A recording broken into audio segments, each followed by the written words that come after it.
I remember one time, after about 17 or 18 shows, I really wanted to get out of the show. I thought the show was not doing what I'd been told the show was going to be about. But every show opened up with somebody, one member of the family, with a gun pointing at somebody saying, "What are you doing in the Ponderosa?" And finally, I said to the producer, I said, "Look," I said, "if a stranger comes on the Ponderosa, why do we have to point a gun at him?" I said, "What are you doing in the Ponderosa?" He doesn't know where he is. It's 1,000 square miles. I said, why don't we say, "Listen, where are you from? St. Louis? Great. How about staying with us for a week? Just be our guest, we'll talk, and we'll find out what's happening in the rest of the world. At least let's be human beings." Bonanza ran for 14 seasons and helped define American television during the 60s. But behind its wholesome frontier values and family drama were surprising choices, private struggles, and even bold political stands. From caste tensions and unexpected personal tragedies to ethical stands against racism, the actors and crew kept more than a few secrets during production. Today, we're taking a closer look into the lesser-known facts and behind-the-scenes decisions that shaped Bonanza, with a special focus on Dan Blocker and the cast members who made the Ponderosa Ranch so unforgettable. Dan Blocker took a stand against segregation. Dan Blocker, best known for playing the kind-hearted Hoss Cartwright, wasn't just acting out values on screen, he lived by them off-set. When Bonanza gained popularity in the South, the cast was encouraged to promote the show through personal appearances in regional theaters, but many of these venues were still segregated. Blocker refused to appear in any location that didn't allow integrated audiences. This quiet protest was more than symbolic. It cost the studio revenue and made a clear statement about where Blocker stood. His resistance wasn't widely publicized, but it was firm. He even convinced the producers to make Bonanza the first show to refuse syndicated broadcasts in cities with discriminatory theater policies. Blocker's quiet activism is rarely discussed, but it reflected his deep commitment to equality at a time when many stars stayed silent. If you suffer from daily pain, you need to hear this. It is no secret that Big Pharma isn't interested in your relief. They want you hooked on pain pills forever. And they're profiting billions in the process.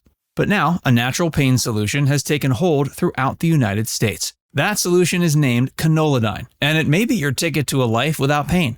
Chances are you've already heard someone talking about Canoladine, as it has changed the lives of hundreds of thousands of Americans. Over 2 million bottles were shipped last year alone.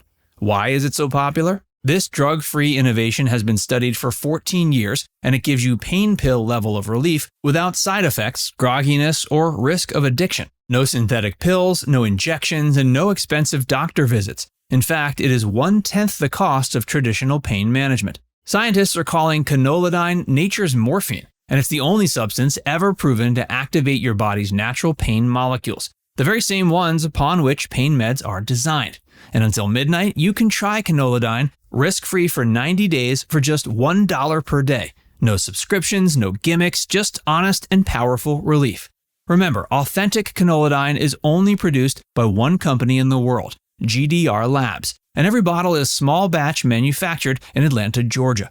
Thousands have vocalized their success with Canoladine. You could be next. But hurry, due to demand, this special pricing expires at midnight tonight. To try Canoladine for less than $1 per day, go to www.trycono.com/facts or click the link below this video. Break free from Big Pharma. You have nothing to lose but your pain. Pernell Roberts clashed with producers constantly. While Bonanza appeared to be a tightly bonded on-screen family, things weren't always so peaceful off-camera. Pernell Roberts, who played the eldest Cartwright son, Adam, frequently butted heads with the show's producers. Roberts was a classically trained actor, with strong opinions on storytelling and social issues. He often felt the show was too shallow and disliked the formulaic nature of many scripts. His frustration only grew as his creative input was ignored. He also took issue with the lack of diversity and meaningful female roles. Roberts' dissatisfaction eventually reached a breaking point, and he left the series in 1965 after 6 seasons. Though his departure was spun as a career move, insiders knew it stemmed from long-standing friction and a desire to take on more serious work. Ironically, his absence only increased the screen time of Hoss and Little Joe, allowing the show to continue its strong ratings streak. Michael Landon fought for creative control early on. Michael Landon, who played Little Joe, wasn't content to just act. He wanted influence. Very early in the series, Landon showed interest in writing and directing episodes. At first, the producers were skeptical. Landon was young and relatively inexperienced in television production. But he pushed hard and eventually won the chance to write his first episode in Season 3. It was a hit. From then on, he became increasingly involved behind the camera. By the time Bonanza hit its later seasons, Landon was not only a key actor, but also a frequent writer and director. He was ambitious and had a clear vision of the kind of stories he wanted to tell. This behind-the-scenes involvement laid the groundwork for his later success on Little House on the Prairie, where he would have full creative control. Lorne Greene wasn't much older than his on-screen sons.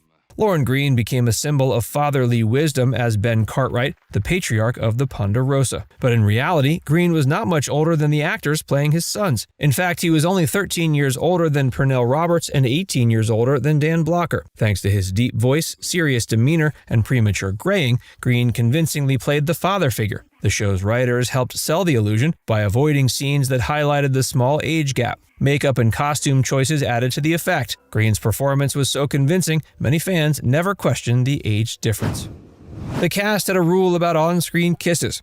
While many classic westerns leaned heavily on romantic plots, Bonanza took a different path. There was an unwritten rule on the show. If a Cartwright fell in love, the woman usually died or disappeared by the end of the episode. The show's creators wanted to avoid long-term romantic entanglements that might disrupt the focus on family and ranch life. This meant the Cartwrights rarely had ongoing relationships, and on-screen kisses were limited. Michael Landon had the most romantic storylines, but still followed the pattern. Fans began to notice that nearly every woman he courted met some sort of tragic end. It became a running joke among the cast and crew that any guest actress cast as a love interest should expect a grim ending.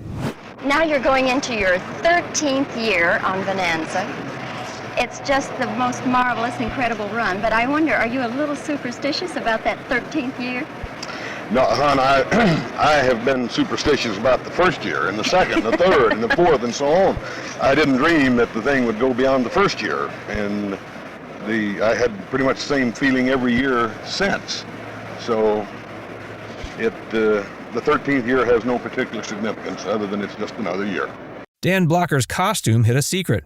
Dan Blocker's size was a defining part of his character. At over 300 pounds, he brought warmth and humor to the role of Hoss, making him one of the most beloved characters on the show. But his wardrobe had to be specially made to accommodate his frame, and the process wasn't always comfortable. Blocker wore specially tailored outfits, often with hidden stretch pants to help him move more easily during action scenes. What viewers didn't know was that the wardrobe team had to sew cooling pads and extra supports into his clothing, especially during summer shoots. Filming on the Bonanza set could get brutally hot, and Blocker was prone to overheating. To keep him comfortable, he would sometimes be hooked up to portable fans between takes. Michael Landon pranked the crew constantly. Behind his serious performances, Michael Landon also had a wild sense of humor. Known for his energy on set, he often played practical jokes on the crew and fellow actors. His favorite targets were usually the makeup and costume departments, who would find their tools moved or replaced with gag items. Landon once reportedly filled a fellow actor's boots with jelly before a take, causing a full halt in production. His antics weren't always harmless. Some pranks disrupted shooting schedules, but the cast often laughed them off. Dan Blocker's death shook the entire production. Dan Blocker died unexpectedly in 1972 at age 43, following complications from gallbladder surgery. His death wasn't just a personal loss, it changed the entire tone and direction of Bonanza. The show had never dealt with the death of a main character before, and the writers were unsure how to address it. Rather than recast Hoss or write him out quietly, the producers decided to let the absence speak for itself. The first episode of Season 14 showed the Cartwrights grieving, though the show never went into detail about Hoss's death. Lorne Greene once recorded a country hit. Lorne Greene was best known for his deep, commanding voice and calm presence as Ben Cartwright, but he had a surprising side career in music. In 1964, during Bonanza's peak, Greene recorded a spoken-word country song called Ringo. It became a hit, reaching #1 on the Billboard Hot 100. The song wasn't about the Beatles drummer, but a fictional outlaw told in Greene's signature dramatic narration. Fans were stunned that the man behind the stern Cartwright patriarch had musical ambitions, but the record's success proved he had wide appeal. The Bonanza set was almost destroyed by fire. The Bonanza production relied heavily on its Virginia City set, a detailed recreation of a 19th century Western town. But few fans know how close the show came to losing it all. In the late 60s, a fire broke out on the Paramount lot where much of Bonanza was filmed. The blaze started in a nearby area and quickly spread, threatening the Western sets. Crews scrambled to control the fire while trying to save valuable props and costumes. Though the Virginia city structures sustained some damage, the quick response prevented a total loss. Production was delayed for several days, and several scenes had to be rewritten or relocated. The cast helped shape their own characters. Though the writers created the original framework for the Cartwright family, the actors themselves had a strong hand in shaping how their characters evolved. Dan Blocker insisted that Haas remain kind and soft-spoken, even when early scripts leaned toward making him a more traditional tough guy. Michael Landon pushed for more emotional depth in Little Joe. Lorne Greene offered script input regularly, always concerned with keeping Ben Cartwright's image honorable and consistent. Now it's time to hear from you. Who was your favorite character on Bonanza? Let us know in the comments section below.